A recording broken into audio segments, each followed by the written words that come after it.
Kasi po pinabayaan kami ng tatay namin. Wala naman kaming mama. Iniwanan pa kami ng papa namin.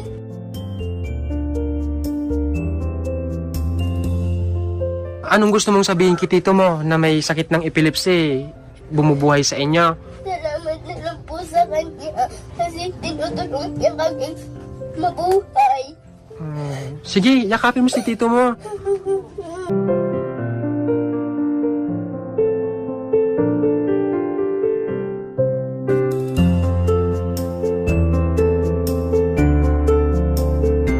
Sa Virgilin Curse na tayo.